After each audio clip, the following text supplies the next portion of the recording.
choice. Thanks for listening.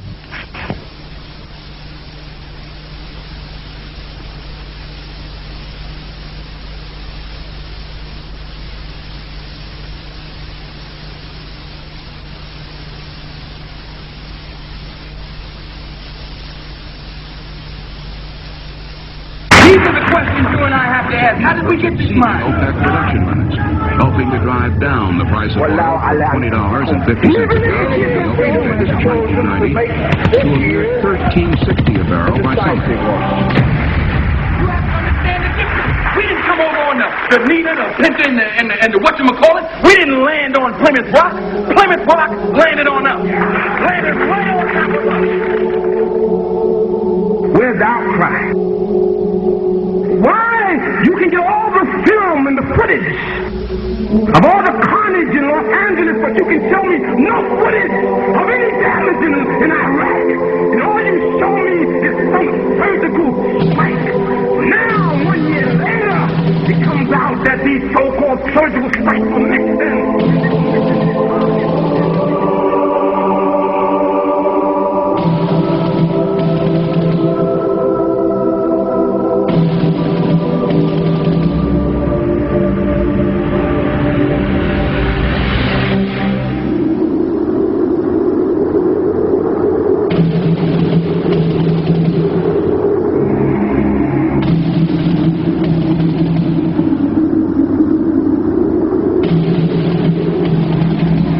August 2nd, 1990.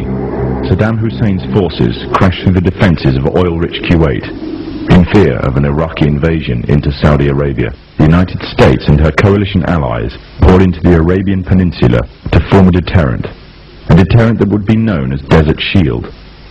The result was a series of diplomatic talks, negotiations and counter-negotiations that rapidly declined into a no-hope situation. On August the 17th, 1991, Desert Shield became Desert Storm. Center of this city. Just one comment. Clearly I've never been there, but this feels like we're in the center of hell. There continue to be these flashes of light often. Whoa! Holy cow! The conflict was witnessed by millions through the eye of CNN and the BBC, showing propaganda of the systematic eradication of Saddam's forces by a coalition far superior in technological, political and economic power. However, what was little known was that from the outset the war was engineered, controlled and manipulated by an elite group.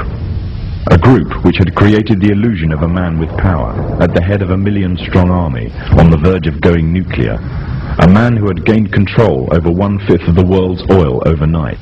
However, in reality, he was merely a pawn, in amongst many pawns. Just a puppet in a grand master plan, with the Gulf War as a well-orchestrated stepping stone. The orchestrators of the war were by no means strangers to controlling major world events. In fact, they have done so for centuries. From the shadows, they have engineered every major war, revolution and recession. They control everything you read, everything you hear, and everything you see. They have managed to indoctrinate an entire populace to their way of thinking, and have infiltrated key positions in places of authority. And it is from the shadows that they have created a new political order, a new economic order, and more sinister, a new religious order. Their ultimate aim is total global domination, and they will stop at nothing to reach their goal. The goal that was outlined in a speech given by former President of the United States, George Bush. What is at stake is more than one small country.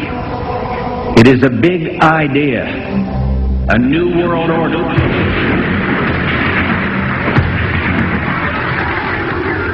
However, the origins of this global plan were not created in the offices of the White House. In reality, their roots lay in another war. This time, the year is 1095, and the place, Clermont, France. The 11th century Europe was ruled by the Church, which held a firm grip on the hearts and minds of the people. This power enabled Pope Urban II to wage war on the Muslim Caliphate, and crusade in what he called a War of the Cross to recapture the land of Jerusalem. It had been under Muslim rule since the year 637, but in 1099 this rule was brought to a bloody and sudden end. In the name of the cross, women were raped and murdered. Children were put to the sword, and it is said that blood ran in the streets knee-high to the horses. Out of this land of bloodshed and terror, a group of men arose. Men that would stop at nothing to get what they wanted, no matter what the cost.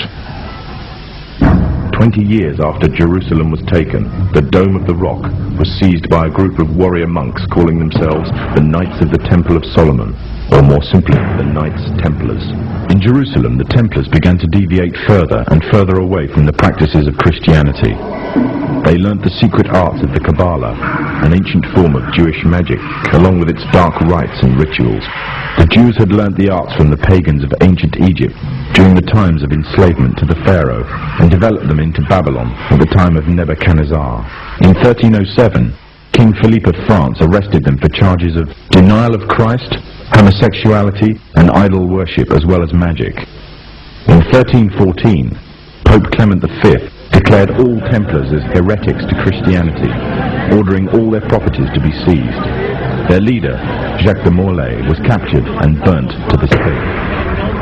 The Templars were cornered, and just when it seemed they were finished forever, a glimmer of hope arose from a seemingly certain end. They were to find a safe haven as well as an ally. But not in France. In fact, in a country in a desperate struggle for independence against the English. The country of Scotland.